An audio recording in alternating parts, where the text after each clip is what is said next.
அருமை இரட்சகரும் அருள்நாதருமாகிய கிறிஸ்து பெருமானிடமிருந்து கிருபை, சமாதானம், நல் பேராசீர்வாதம் நம் அனைவருக்கும் குறிப்பாக இந்த அற்புதமான ஓய்வு நாளிலே ஆண்டவருடைய திருவீட்டிலே வீற்றிருக்கிற நம் ஒவ்வொருவருக்கும் மிகுதியாக உண்டாவதாக. ஆமென். இந்த அற்புதமான வேளையிலே சிந்தனைக்காக கொடுக்கப்பட்டிருக்கிற திருமறை பகுதி முன்பு வாசியை கேட்ட நற்செய்தி பகுதி. மார்க் எழுதிய நற்செய்தி நூல் 9வது அதிகாரம் 30வது வசனத்திலிருந்து 37வது வசனம் முடிய மீண்டும் ஒரு விசை நான் வாசிக்கிறேன். மார்க் 9வது அதிகாரம் 30 முதல் 37 வரை. பின்பு அவ்விடம் விட்டு புறப்பட்டு கலிலேயாவை கடந்து போனார்கள். அதை ஒருவரும் அறியாதிருக்க வேண்டும் என்று விரும்பினார். ஏனெனில் மனுஷகுமாரன் மனுஷர் கைகளில் ஒப்பு கொடுக்கப்படுவார் என்றும் அவர்கள் அவரை கொண்டு போடுவார்கள் என்றும் கொல்லப்பட்டு 3ஆம் நாளில் உயிர் தெழுந்திருப்பார் என்றும் அவர் தம்முடைய சீஷர்களுக்கு போதகம் பண்ணி சொல்லுகின்றார். அவர்களோ அந்த வார்த்தையை அறிந்து கொள்ளவில்லை. அதை குறித்து அவரிடத்தில் கேட்கவும் பயந்தார்கள். அவர் கப்பர்நகூமுக்கு வந்து வீட்டிலே இருக்கும்போது அவர்களை நோக்கி, நீங்கள் வழியிலே எதை குறித்து உங்களுக்குள்ளே தர்க்கம் பண்ணினீர்கள் என்று கேட்டார். அதற்கு அவர்கள் பேசாமல் இருந்தார்கள். ஏனெனில் அவர்கள் தங்களுக்குள்ளே எவன் பெரியவன் என்று வழியில் தர்க்கம் பண்ணினார்கள்.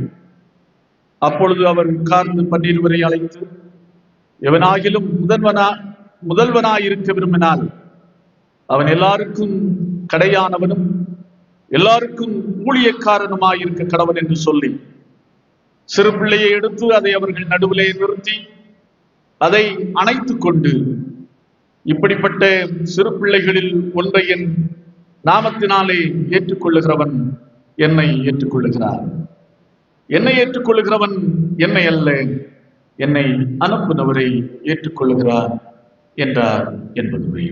கண்களை மூடி ஆண்டவரை நோக்கி பார்த்து செல்லுவோம். எனக்கு ஒரு ஆசை உண்டு, என் இயேசுவை காண வேண்டும். எனக்கு ஒரு ஆவல் உண்டு, நான் அவரோடு பேச வேண்டும். எனக்கு ஒரு ஆசை உண்டு, என் இயேசுவை காண வேண்டும். எனக்கு ஒரு ஆவல் உண்டு, நான் அவரோடு பேச வேண்டும். வானகமே வையகமே எனது ஆசை நிறைவேறுமா? வானகமே வையகமே எனது ஆசை நிறைவேறுமா? எனது ஆசை நிறைவேறுமா? எனக்கு ஒரு ஆசை உண்டு, என் இயேசுவை காண வேண்டும். எனக்கு ஒரு ஆவல் உண்டு, நான் அவரோடு பேச வேண்டும். தினமும் வேதத்தில் பார்க்கிறேன், தேவாதி தேவனை துதிக்கிறேன். தினமும் வேதத்தில் பார்க்கிறேன், தேவாதி தேவனை துதிக்கிறேன், ஜபத்தில் பேசி மகிழுகின்றேன், ஜீவ தேவனை வாழ்த்துகின்றேன், ஜபத்தில் பேசி மகிழுகின்றேன், ஜீவ தேவனை வாழ்த்துகின்றேன். வானகமே வையகமே எனது ஆசை நிறைவேறுமா, வானகமே வையகமே எனது ஆசை நிறைவேறுமா, எனது ஆசை நிறைவேறுமா. எனக்கு ஒரு ஆசை உண்டு, என் இயேசுவை காண வேண்டும், எனக்கு ஒரு ஆவல் உண்டு, நான் அவரோடு பேச வேண்டும். தம்மை காண வாஞ்சிக்கின்றேன், உம்மோடு பேச விரும்புகின்றேன். தம்முடைய மக்களுக்கு திருமறை வழியாக, வசனத்தின் வழியாக தம்மை வெளிப்படுத்துகின்றேன். அன்பு நிறைந்த எங்கள் நல்ல கர்த்தாவே, இதோ உம்முடைய வார்த்தைகளை நாங்கள் சிந்திக்க இருக்கிறோம். உம்முடைய வார்த்தையின் மூலமாய் எங்களுடைய ஆன்மீக கண்கள் உம்மை காணட்டும், எங்கள் ஆன்மீக கண்கள் உம்மை தரிசிக்கட்டும்.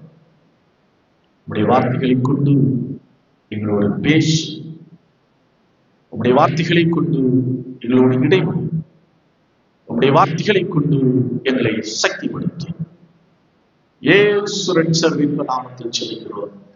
ஜெபம் கேளும் அன்பு நிறைந்து எங்கள் நல்ல கர்த்தாவே, ஆமென். கிறிஸ்துவுக்குள் அன்பானவர்களே, ஒரு அற்புதமான திருமறை பகுதி. யார் விஐபி?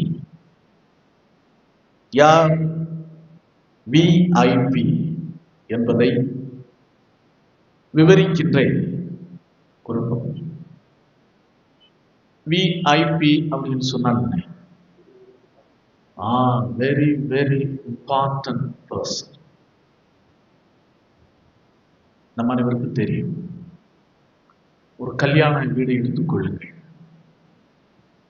ஒரு விஐபி வருகிறார் அப்படி என்று சொன்னால் என்ன செய்வார்கள்?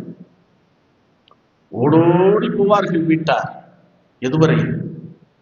கார் வரையிலும், கார் இறங்குகிற வரையிலும் ஓடி போவார்கள். அவரை அழைத்துக் கொண்டு வருவார்கள். அவருக்காக வாசல் ஆட்டோமேட்டிக்கா என்ன செய்யும்? திறக்கும். அங்கே கூடியிருக்கிற மக்களுடைய பார்வைகள் எல்லாம் யார் மேற்படும்? அவரையே நோக்கி இருக்கும். அவர் வந்த பிற்பாடு அவருடைய வார்த்தைக்கு அந்த வீட்டார் அனைவரும் கட்டுப்படுவார்கள். அதான் விஐபி. அப்போ நம்முடைய வாழ்க்கையிலும் நாமும் அநேக நேரத்திலே யாரா இருக்க விரும்புகிறோம்? விஐபி ஆக இருக்க விரும்புகிறோம். விஐபி ஆக இருந்து நம்மையும் 10 பேர் பார்க்க வேண்டும், நம்மை ஒரு இடத்துக்கு போறா 10 பேர் வரவேற்க வேண்டும், நமக்கு காரை திறந்து விட வேண்டும்.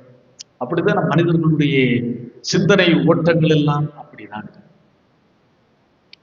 அப்போ சீடர்களும் இயேசுடைய சீடர்களும் விதிவிலக்கல்ல.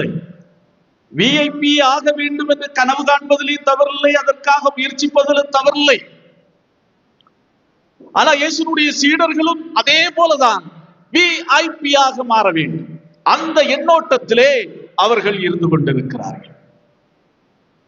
அவர்களுக்குள்ளே கசாமுசா வருகிறது. என்ன கசாமுசா? யார்? விஐபி.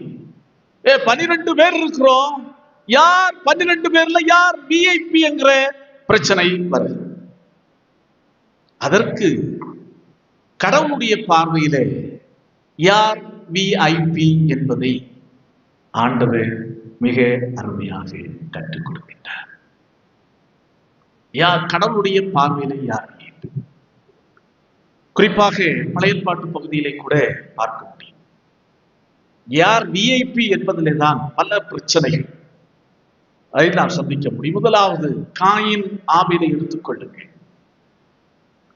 கடவுள் ஆபேலுடைய காணிக்கையை அங்கீகரித்தார். காயினால் பொறுத்துக் கொள்ள முடியவில்லை. நீ கடவுளுடைய பார்வையிலே விஐபி ஆகிவிட்டாயா? இதோப்பா நான் உன்னை என்ன செய்கிறேன் அப்படி என்று யாரை கொலை செய்தார்?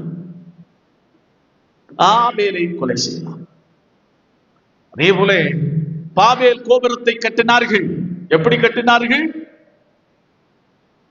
பாபேல் கோபுரம் அப்படியே உயர தேவனோடு அந்த மேல அப்படியே போயிடலாம், கடவுளை விட நாம வலிமை மிக்கவர்கள் என்பதை காட்டுவதற்காக பாபேல் கோபுரத்தை கட்டினார்கள்.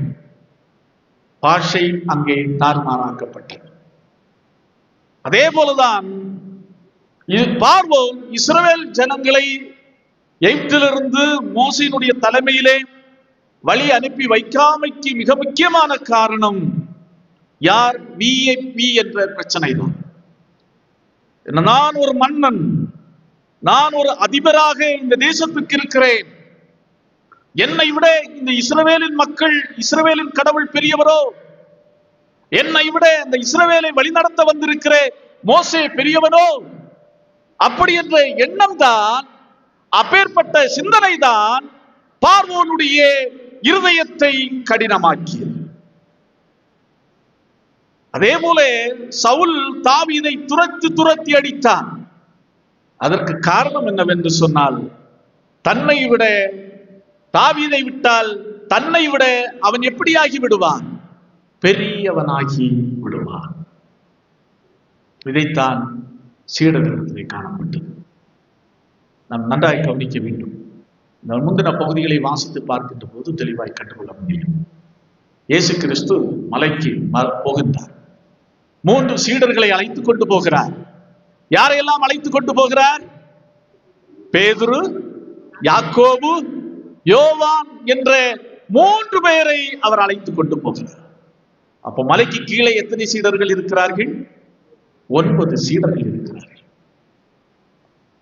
அப்போ சீடர்களுக்குள்ளே ஒரு பூசல் வந்து விட்டது. நம்மை விட எந்த அளவிற்கு அவர்கள் பெரியவர்கள், நம்மை விட, நம்முடைய ஸ்டைல்ல சொல்ல போனா நம்மை விட எந்த அளவுக்கு அவங்க உசந்தவங்க, ஆனால் அவர்களை அழைத்துக் கொண்டு போயிருக்கிறார் அப்படிங்கிற உடனே அவர்களுக்குள்ளே நிச்சயமாய் ஒரு போட்டி இதெல்லாம் வந்து விட்டது. அதனுடைய எதிரொலிப்பு தான் இது. பாருங்கள், நான் வாசித்து பார்க்கும் போது தெளிவாக கண்டுகொள்ள முடியும். இயேசு கிறிஸ்து கேட்கிறார். அவர் கப்பர்நகூமுக்கு வந்து வீட்டிலே இருக்கும் போது அவர்களை நோக்கி, நீங்கள் வழியிலே எதை குறித்து உங்களுக்குள்ளே தர்க்கம் பண்ணினீர்கள்? நன்றாய் கவனிக்க வேண்டும். இங்கே கப்பர்நகூமுக்கு வருகிறார்கள். கப்பர்நகூமிலே தான் பெரும்பாலான சீடர்களுடைய வீடு இருந்தது. கப்பர்நகூமிலே இருந்தது. அப்போ சொந்த ஊருக்கு வந்து அவர் கெத்து காட்டணும் இல்லவா? நான் தான், அங்க 12 பேர்ல நான் தான் அப்படி என்பதை காண்பிக்க வேண்டும். அப்போ இயேசுவோடு யார் நெருக்கமாயிருக்கிறார்? இயேசுனுடைய வல்லமையினாலே அற்புதங்கள் அதிகமாக செய்தது யார்? அப்படி என்ற இதுகளை வைத்து அவர்களுக்குள்ளே ஒரு தர்க்கம். நீ பெரியவனா, நான் பெரியவனா? யார்? சொந்த மண், சொந்த ஊர், தன்னை இயேசுவோடு நெருங்கி இருக்கிறவராக ஒரு விஐபியாக காண்பிக்க வேண்டும் என்பதிலே மும்முரமாக இருக்கிறார்கள். இந்த மும்முரத்தினாலே இயேசு கிறிஸ்து ஒரு பெரிய செய்தி சொல்லுகிறார். அவர்கள் வரும்போதே தன்னுடைய பாடு, மரணம், உயிர்த்தெழுதலை குறித்து சொல்லுகிறார். ஆனால் இவர்களுடைய தர்க்கம் அந்த போதனையை செவிகொடாதபடி காதுகளை என்ன செய்து போட்டது? அடைத்து போட்டது. இப்போது வருகிறார்கள். யார் விஐபி? இயேசு கிறிஸ்து கற்றுக் கொடுக்கிறார். எதை குறித்து தர்க்கம் பண்ணினீர்கள்? அதற்கு அவர்கள் பேசாமல் இருந்தார்கள். 34வது வசனம், ஏனெனில் அவர்கள் தங்களுக்குள்ளே எவன் பெரியவன் என்று வழியிலே தர்க்கம் பண்ணினார்கள். அப்போது இயேசு 12 பேரையும் அழைக்கின்றார். வாங்க, நீங்க வாங்க, யார் VIP என்று உங்களுக்கு நான் கற்றுத் தருகிறேன், யார் பெரியவன் என்பதை உங்களுக்கு நான் கற்றுத் தருகின்றேன். அப்படி என்று சொல்லி 2 மிக முக்கியமான காரியங்களை அவர்களுக்கு கற்றுக் கொடுக்கின்றார். அந்த 2 மிக முக்கியமான காரியங்களையும் உங்களுக்கு முன்பாக வைத்து இந்த நாளில் இறைச்செய்தியை நான் நிறைவு செய்ய ஆசிக்கின்றேன். அதான் 35வது வசனம்.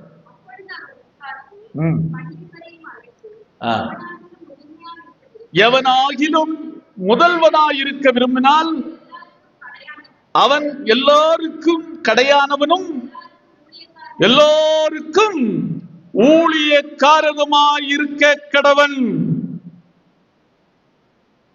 அப்போ எப்படிப்பட்டவனாக இருக்க வேண்டும்? ஒரு ஆண்டவனுடைய பார்வையிலே யார் பெரியவன் என்று சொன்னால், யார் VIP என்று சொன்னால், கடை நிலைக்கு வந்து ஒரு தொண்டனாக இருந்து உழைப்பவன் தான் ஆண்டவனுடைய பார்வையிலே பெரியவன்.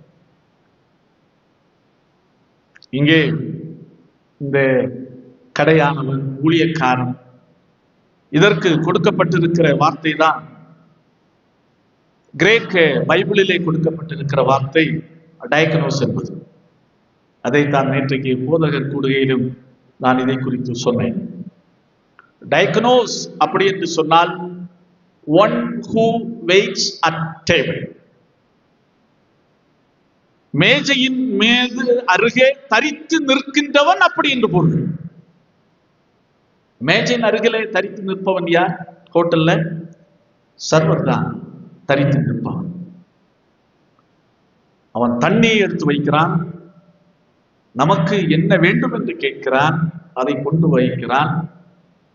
கொஞ்சம் உப்பு கூடுனா யாரை தான் திட்டுகிறோம்? சர்வரை தான் திட்டுகிறோம். உப்பு குறைந்தால் யாரை திட்டுகிறோம்? சர்வதை. அதெல்லாம் பொருட்படுத்தாமல் எல்லாவற்றையும் வாங்கிக் கொள்கிறான். கடைசியாக நம்முடைய தேவைகள் எல்லாவற்றையும் பூர்த்தியாக்கி பில்லை கொடுத்து செட்டில்மெண்ட் பண்ணி அனுப்புகிற வரையிலும் நம்மை பொறுப்போடு என்ன செய்கிறான்? கவனிக்கிறான். அவனை குறிக்கின்ற வார்த்தை தான் இந்த டயக்னோஸ் என்ற வார்த்தை.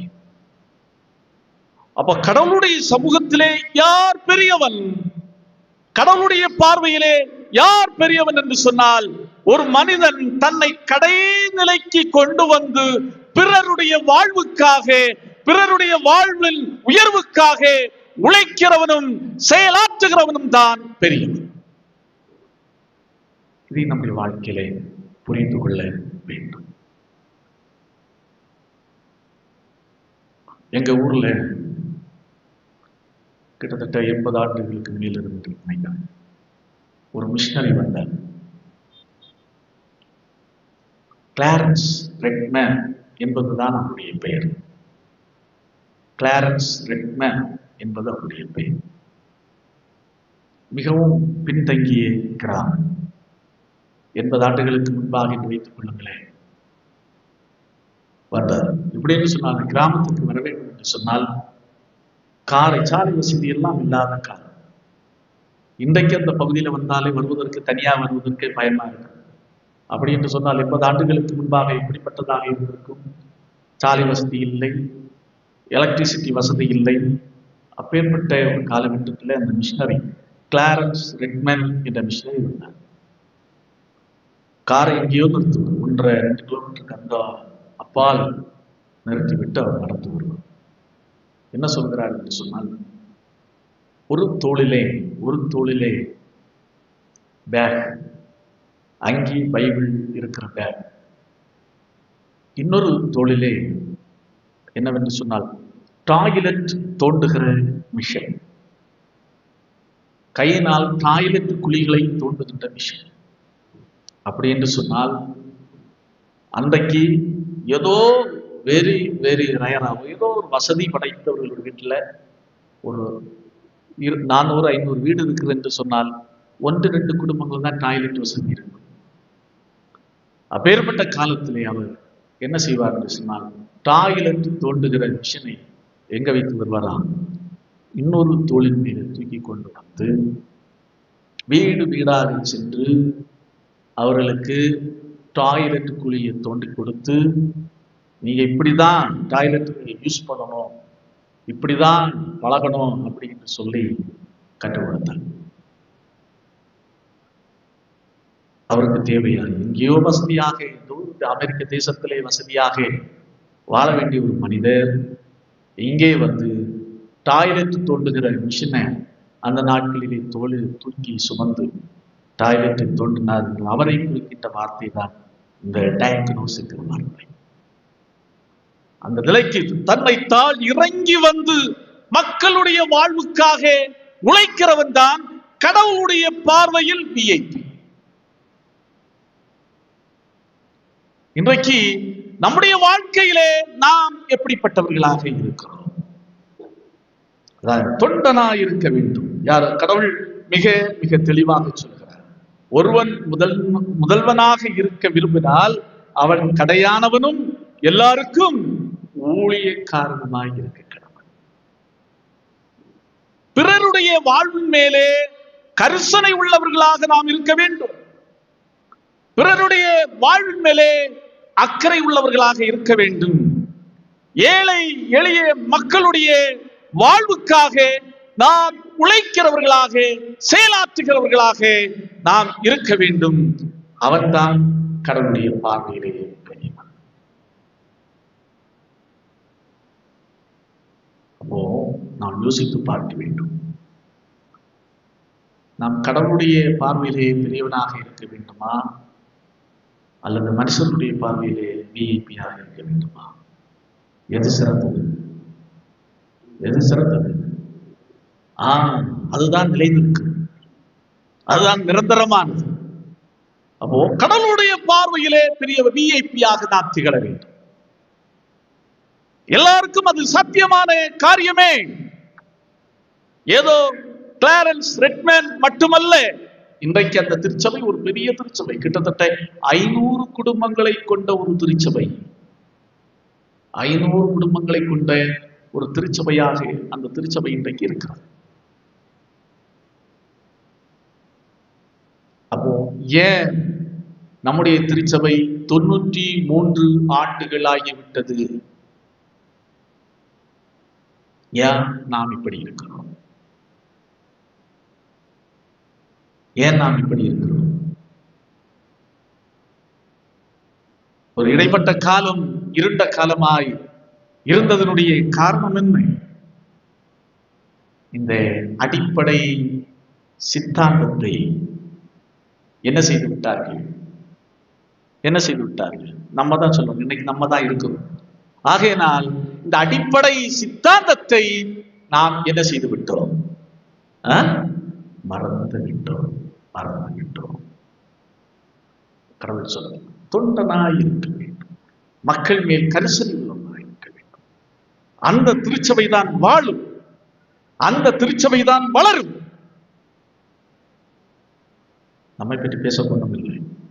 இன்றைக்கு சில திருச்சபைகள் வருகின்ற வருமானத்தை பேங்க்ல போட்டுக்கொண்டு மாத்தட்டிக் கொள்ளுகிறார்கள்.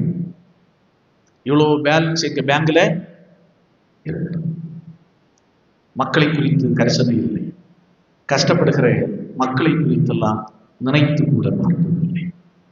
ஆனால் ஆண்டவர் அழைக்கிறார், உண்மையான விஐபியாக கடவுளுடைய பார்வைக்கு மக்களுடைய வாழ்வுக்காக, நலனுக்காக உழைப்பாயாக. அநேக நேரத்தில் நான் நினைக்கிறோம், காசு கொடுப்பதுதான் உண்மையான உழைப்பு. அப்படி அல்ல. ஒரு மனுஷன் தேவையில் இருக்கிற மனுஷனைக்காக கரிசனை கொள்வதும், அக்கறை கொள்வதும், அவனுக்கு சரியான வழிகாட்டுதலை கொடுப்பதும், இயன்றதை கொடுத்து ஊக்குவிப்பதும் அவனை குறிக்கின்ற வார்த்தை தான் இந்த டயக்னோஸ். அவன் தான் கடவுளுடைய பார்வையில் பெரியவன். அடுத்து சீடர்களை கற்றுக் கொடுக்கிறார். ஏன்னா சீடர்களுக்குள்ளே பெரியவங்களை போட்டி பலமா இருக்கு. ஆகையினால தான், எப்பா நீ இந்த நிலையில இருக்காத, ஏதோ இயேசுக்கு சீடன் என்கிற முறையில் நீ பிறர் உனக்கு பணிவிடை செய்ய வேண்டும் என்று எதிர்பார்க்காதே, பிறருக்கு நீ பணிவிடை செய்ய வேண்டும். அடுத்த 2வது பாருங்கள், 36வது வசனம். ஒரு சிறு பிள்ளையை எடுத்து அதை அவர்கள் நடுவிலே நிறுத்தி அதை அணைத்துக் கொண்டு, இப்படிப்பட்ட சிறு பிள்ளைகளில் ஒன்றை என் நாமத்தினாலே ஏற்றுக்கொள்கிறவன் என்னை ஏற்றுக்கொள்கிறான், என்னை ஏற்றுக்கொள்கிறவன் என்னை அல்ல என்னை அனுப்பினவரை ஏற்றுக்கொள்கிறான் என்றார். அடுத்ததாக ஒரு பெரிய சவால் நிறைந்த காரியத்தை செய்கிறார். நீ விஐபி ஆக வேண்டும் என்று விரும்புகிறாய் அல்லவா? உடனே ஒரு சிறு பிள்ளையை அழைத்து என்ன செய்கிறார்? நடுவில் நிறுத்தி அதை அணைத்துக் கொண்டு, இந்த சிறு பிள்ளையை ஏற்றுக்கொள்கிறவன் என்னை ஏற்றுக்கொள்கிறான். ஏன் அப்படி சொல்ல வேண்டும்? இன்றைக்கு பாருங்க, இந்த குழந்தைகள் என்று சொன்னாலே இன்னோசன்ஸ், அதாவது ஒரு தாழ்மையுடையவர்கள், இயலாதவர்கள் அப்படின்ட்டு எல்லாம் ரொம்ப ரொமான்டிக்காக நாம் பேசுகிறோம் குழந்தைகளை பற்றி. ஆனால் இயேசுனுடைய காலத்திலே யூத சமூகம் குழந்தைகளை எப்படி வைத்திருந்தது என்று சொன்னால், வெறும் பொருட்களாகத்தான் வைத்திருந்தார்கள். வலு குற்றினவர்கள், பலவீனமானவர்கள் அப்படின்னு சொன்னா, ஒரு மனிதன் என்ற ஒரு எதிர்கால சமுதாயத்தின் தூண் என்ற நிலையிலே கூட குழந்தையும் பெண்களையும் யூத சமூகம் பார்க்கவில்லை. ஆகையினால் இயேசு கிறிஸ்து என்ன செய்கிறார் என்று சொன்னால், குழந்தையை எடுத்துக்கொண்டு நடுவிலே நிறுத்தி சொல்லுகிறார், இந்த குழந்தையை ஏற்றுக்கொள்கிறவன் யாரை ஏற்றுக்கொள்கிறான்? என்னை ஏற்றுக்கொள்கிறான் அப்படி என்று சொல்லி கற்றுக் கொடுக்கிறார். குழந்தைக்கு இருக்கிற மிக முக்கியமான பண்பு என்ன? தாழ்மைதான். தாழ்மை. இயேசு கிறிஸ்து மிக அருமையாக கற்றுக் கொடுக்கிறார். கடவுளுடைய பார்வையிலே யார் விஐபி அப்படி என்று சொன்னால், கடவுளுடைய சமூகத்திலே யார் விஐபி என்று சொன்னால், தன்னை தாழ்த்துகிறவன். தன்னை தாழ்த்துகிறவன். ஆண்டவருடைய சமூகத்திலே தாழ்த்துகிறவன் தான் ஆண்டவருடைய சமூகத்திலே விஐபி என்பது நாம். சில தாழ்மையை காட்டுவார்கள், எளிமையான உடையை அணிவார்கள், காலில் என்ன போட மாட்டார்கள், செப்பல் போட மாட்டார்கள். ஆனா தேன் மாதிரி என்ன செய்வார்கள்? பேசுவார்கள். ஆனால் அவருடைய வாழ்க்கையில் என்ன இருக்காது? ஒரு துளி அளவு கூட என்ன இருக்காது? தாழ்மை என்பது இருக்காது. அதை வைத்து நாம் தாழ்மை என்று கணக்கிட முடியாது. ஆண்டவர் மிக மிக தெளிவாக சொல்லுகிறார், நீ சிறு பிள்ளைய போனான், அன்னிட்ட வேற எந்த கள்ளம் கபடம் எதுவுமே இருக்காது. அதனால் நீ தாழ்மையை முழுமையாக தரித்துக்கொள். நான் யார் தெரியுமா? என்னுடைய படிப்பு என்ன தெரியுமா? என்னுடைய அந்தஸ்து என்ன தெரியுமா? அப்படி என்ற உணர்வு மனுஷனுக்குள்ளே வந்துவிட்டாலே இந்த தாழ்மை அடிபட்டு போகிறது. அவன் கடவுளுடைய பார்வையிலே விஐபியா இருக்க முடியாது. மனுஷனுடைய பார்வையிலே ஒருவேளை விஐபியாக திகழ முடியும், கடவுளுடைய பார்வையிலே விஐபியாக திகழ முடியாது. நாம் கடவுளுடைய சமூகத்திலே ஆண்டவருடைய பார்வையிலே விஐபியாக இருக்க வேண்டும் என்று சொன்னால், ஆண்டவருடைய சமூகத்திலே நாம் தாழ்மை உள்ளவர்களாக திகழ வேண்டும். தாழ்மை.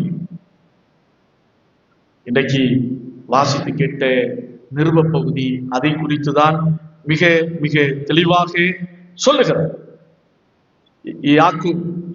யாக்கோபு 4வது அதிகாரம் 6வது வசனம்.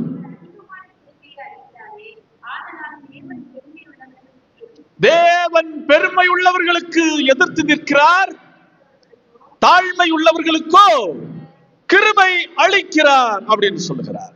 4வது அதிகாரம் 10வது வசனத்தை வாசியுங்கள். கர்த்தருக்கு முன்பாக தாழ்மைப்படுங்கள், அப்பொழுது அவர் உங்களை உயர்த்துவார். கர்த்தருக்கு முன்பாக தாழ்மைப்படுங்கள், அப்பொழுது அவர் உங்களை உயர்த்துவார். நீதிமொழிகளின் புஸ்தகம் 29வது அதிகாரம் 23வது வசனம் சொல்லுகிறது, தாழ்மைக்கு வரும் பலன் என்னது? ஐஸ்வர்யம், மகிமை, கனமும். வாசிங்க டக்கு.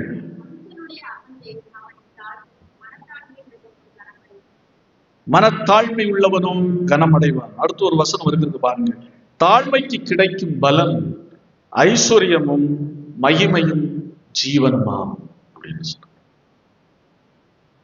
அப்ப தாழ்மை உள்ளவர்களாக நாம் திகழ வேண்டும். இதைத்தான் கடவுள் நம்முடைய வாழ்க்கையிலே எதிர்பார்க்கிறார். கிறிஸ்துவுக்குள் அன்பானவர்களே, இந்த நாளிலே ஆண்டவருடைய திருவீட்டிலே வீட்டிருக்கிற நம் ஒவ்வொருவரும் யார்? ஆண்டவருடைய சமூகத்திலே, ஆலயத்திலே இருக்கிற ஒவ்வொருவரும் யார்? தெய்வத்தை நோக்கி VIP. ஒவ்வொருவரும் மிக முக்கியமானவர்கள், அவருடைய பார்வையில் உயர்ந்தவர்கள், பெரியவர்கள். அது எப்போது? நாம் தொண்டன் என்ற நிலைக்கு, நான் எஜமான் அல்ல, நான் மாஸ்டர் அல்ல, நான் அதிகாரி அல்ல, நான் தொண்டன் என்ற நிலைமைக்கு நம்மை இறங்கி வரும்போது, இறங்கி வந்து பிறர் வாழ்வுக்காக உழைக்கின்ற போது, ஆண்டவருடைய சமூகத்திலே நம்மை தாழ்த்துகின்ற போது, ஆண்டவருடைய சமூகத்திலே நாம் ஒருவேளை உலகத்திலே மக்களுடைய பார்வைக்கு நாம் அற்பமானவர்களாய், சாதாரணமானவர்களாய் நாம் இருக்கலாம். ஆனால் இந்த 2 பண்புகளும், இந்த 2 காரியங்களும் நம்முடைய வாழ்க்கையில் இருக்கும் என்று சொன்னால் நாம் யாரு? நாம் நெஞ்சை நிமிர்த்தி நாம் சொல்ல முடியும், ஆண்டவருடைய சமூகத்திலே நான் யார்? அவருக்கு நான் மிக மிக முக்கியமானவன். இதைத்தான் கடவுள் இவ்விதமான ஒரு வாழ்க்கையை வாழ்ந்தான் கடவுள் நம்மிடத்தில் எதிர்பார்க்கிறார். நம்முடைய சுய பலத்தை கொண்டோ, சுய ஞானத்தை கொண்டோ, சுய வல்லமையை கொண்டோ இவ்விதமான வாழ்க்கையை வாழ முடியாது. அதற்கான பலத்தையும் ஆற்றலையும் தருகின்றவர் பரிசுத்த ஆவியானவர். இதை இயேசு கிறிஸ்து தன்னுடைய வாழ்க்கையிலே சரியாக செயல்படுத்தி காட்டினார். அவர் தொண்டனுக்கு தொண்டனாக இருந்தார். சிலுவையின் மரண பரியந்தம் வரை நம்மை தாழ்த்தினார். ஆகினாலே வேதம் சொல்லுகிறது, அவர் இப்போது எங்கே உட்கார்ந்து இருக்கிறார்? உன்னதங்களிலே, கடவுளுடைய சமூகத்திலே, வலது பார்சத்திலே உட்கார்ந்து. அப்போ நான் கடவுளுடைய பார்வையிலே VIP திகழ ஆண்டவர் நம்ம ஒருவருக்கு கிருபை புரிவாராக. ஆமென். எல்லா புத்திக்கும் மேலான தெய்வ சமாதானம் உங்கள் இருதயங்களையும் சிந்தனைகளையும் கிறிஸ்து இயேசு நாமத்தால் காத்துக் கொள்வதாக. ஆமென்.